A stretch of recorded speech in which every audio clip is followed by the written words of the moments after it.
लड़ाई साथ मिलकर लड़नी है। किसी का ये खतियान खेत खलियान का लड़ाई नहीं है। आगे है कि हमें कोई ऐसा मतभेद नहीं है, आप निश्चिंत रहिए। हमारी माँ सबसे पहले तो हम विधायक जी से यहाँ प्रॉमिस लेना चाहेंगे कि अगर हमारी कोई बात अटकती है तो ये हमारे मुद्दों के साथ रहे। यहाँ जो हमारे भाई बहन लोग धरने पर बैठे हैं, इनके समर्थन में विधानसभा परिसर में हमारा भी 1 दिवसीय अनशन। छात्र आंदोलन अब एक अहम मोड़ पर नजर आ रहा है, जहां एक ओर छात्र संगठन और छात्र चाह रहे हैं कि वो सीएम हेमंत सोरेन से 5 लोगों का डेलीगेशन जाकर मिले, तो वहीं दूसरी ओर ये सवाल खड़ा होने लगा है कि क्या छात्रों ने राजनीतिक पार्टियों का इस्तेमाल किया है, क्योंकि जब सीएम से मिलने की बात हो रही है तो सिर्फ छात्र हैं उस कमेटी में, उस 5 लोगों के डेलीगेशन में। ना जयराम है, ना सुदेश है, ना भाजपा है, ना कोई और। सुनिए क्या कहा है जयराम। हम लोग को ये लड़ाई साथ मिलकर लड़नी है। किसी का ये खतियान खेत खलियान का लड़ाई नहीं है। आगे है कि हमें कोई ऐसा मतभेद नहीं है, आप निश्चिंत रहिए। हमारी माँ सबसे पहले तो हम विधायक जी से यहाँ प्रॉमिस लेना चाहेंगे कि अगर हमारी कोई बात अटकती है तो ये हमारे मुद्दों के साथ रहे। यहाँ जो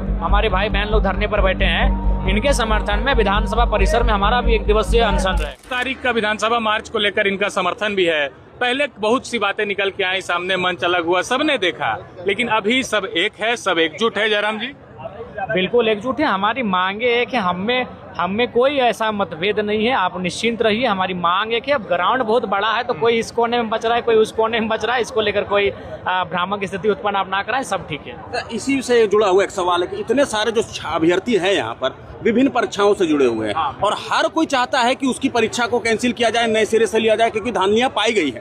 तो ऐसे में जब मांग रखेंगे आप, तो कैसे रखेंगे सरकार के सामने? क्योंकि ये सरकार के सामने भी बड़ा प्रश्न है कि वो सब परीक्षा को कैंसिल नहीं कर सकती है, तो कुछ एक खाका तो तैयार करना होगा। क्योंकि दादा CGL है, JPSC 14 है, PGT है, FSO है, सारी चीजें। हमारे भाई ने बताया आपको, कुणाल जी ने, कि जो हमारी 3 महत्वपूर्ण मांगे हैं, पहले उन पे बातचीत होगी, उसके बाद जो उप मांगे हैं उनको हम लोग अन्य स्तर से, अन्य कार्यक्रमों के माध्यम से, अन्य तरीकों से हम लोग उस पर भी चर्चा करेंगे और उस पर भी कार्रवाई करने के लिए सरकार को बाध्य करेंगे। सरकार से जो 11 लोगों के प्रतिनिधि मंडल यहाँ छात्रों ने बनाया है आपस में डिस्कशन करे हुए, जिसमें 2 पत्रकार हैं, 1 वकील हैं और बाकी बच्चे हैं, तो क्या इस प्रतिनिधि मंडल में कुछ बदलाव होना है कि यही प्रतिनिधि मंडल जाएगा? उस मंच से कोई नहीं है, ऐसा कुछ नहीं। इस मंच उस मंच कोई नहीं है ना। हमने पूछा है, वो अपनी तैयारी भी कर रहे हैं, लेकिन अब तक उनकी तैयारियां पूरी नहीं हुई है, और कहना है कि उनको भी डेलीगेशन के रूप में बोला गया है। अगर लगे कि वो अगर कोई ऐसे जानकार व्यक्ति, तथ्यों को जानने वाले, समझने वाले अगर हैं, तो उनको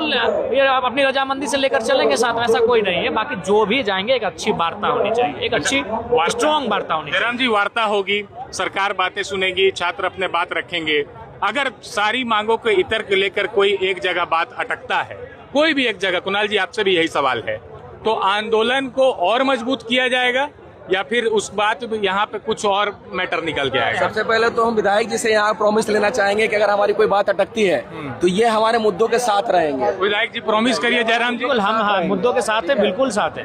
और बाकायदा हमने भी कल स्पीकर साहब को हमने पत्र भी दे दिया है कि यहाँ जो हमारे भाई बहन लोग धरने पर बैठे हैं, इनके समर्थन में विधानसभा परिसर में हमारा भी 1 दिवसीय अनशन रहेगा। आप विधानसभा में भी अनशन करने को तैयार? विधानसभा में अनशन करेंगे। देवेंद्र महतो की हालत के बारे में बताएं। हालत बिगड़ रही है, काफी बिगड़ रही है, बहुत तकलीफें हैं, बहुत ज्यादा तकलीफें हैं, उनका शरीर लगातार कमजोर हो रहा है। इसीलिए हम सरकार को तो कल स्पष्ट कह देंगे कि भाई आप बैकफुट पर जाके बातचीत करें, कल करेंगे। देवेंद्र नाथ महतो ने एक और बात कहा था कि अगर सरकार जल्दी बातें नहीं सुनती है, जयराम जी, सरकार अगर जल्दी बातें नहीं सुनती है तो टाइगर जयराम महतो भी अनशन पर आ सकते हैं। आप इसके लिए तैयार हैं? आप इस बारे में सोच रहे हैं? बिल्कुल बिल्कुल, हम लोग आएंगे। आप अगर सरकार नहीं सुनेगी तो आप भी, अगर अनशन की बात आई तो आए? विधायक है, कभी 5 दिन का रहेगा, कभी 4 दिन का रहेगा, आएंगे। आपको लग रहा है कि अब बात बन जाएगी? जरूर बननी चाहिए। सब लोग जो लोग भी हमारे मुद्दे के साथ खड़े हैं, सभी का स्वागत है, दिल खोल के स्वागत है।